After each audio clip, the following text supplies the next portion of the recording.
Halo teman-teman semua, kita semua tahu Pancasila sebagai dasar negara kita.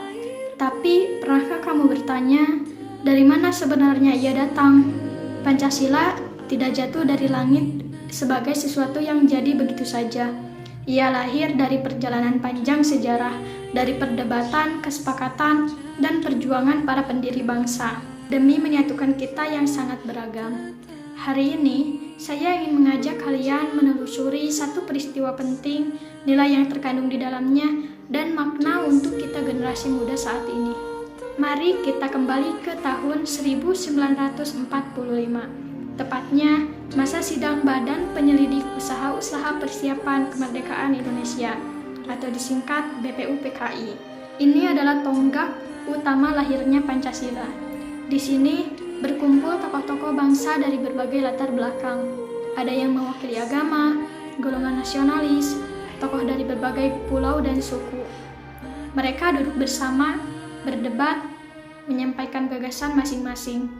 Ada usulan dari Muhammad Yamin, ada pandangan dari Supomo, dan akhirnya Insinyur Soekarno menyampaikan gagasan yang kita kenal sebagai Pancasila. Prosesnya tidak mudah, penuh diskusi panjang, penyesuaian, dan saling menghargai perbedaan pandangan. Tujuannya hanya satu, menemukan satu dasar negara yang bisa diterima semua pihak dan mampu menyatukan seluruh rakyat Indonesia. Dari peristiwa sidang BPUPKI itu, nilai Pancasila yang paling nyata tercermin adalah sila keempat, yang berbunyi kerakyatan yang dipimpin oleh hikmat kebijaksanaan dalam permusyawaratan perwakilan. Nilai ini mengajarkan satu hal besar, persatuan lahir dari kesepakatan, bukan pemaksaan.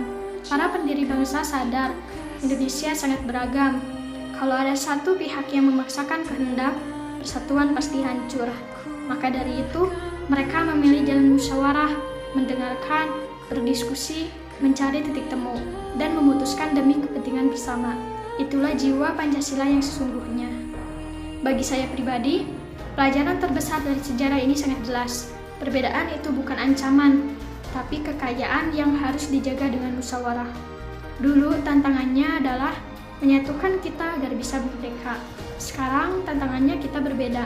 Kita dihirup era media sosial, di mana sering sekali kita bertemu perbedaan pendapat, berita bohong, ujaran kebencian, hingga perpecahan karena menganggap pendapat diri sendiri paling benar. Disinilah nilai dari sidang BPUPKI itu sangat relevan. Sebagai generasi muda, kita tidak perlu lagi berperang fisik seperti dulu.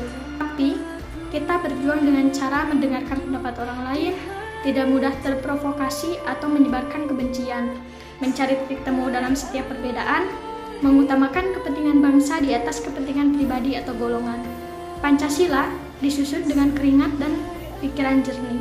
Tugas kita sekarang adalah menjaganya, menghidupkan nilainya dalam setiap langkah kita. Sebagai penutup, mari kita jadikan Pancasila bukan sekedar hafalan, tapi menjadi cara kita berpikir dan bertindak. Karena hanya dengan begitu, Indonesia tetap bersatu, kuat, dan maju di tangan kita generasi penerus bangsa.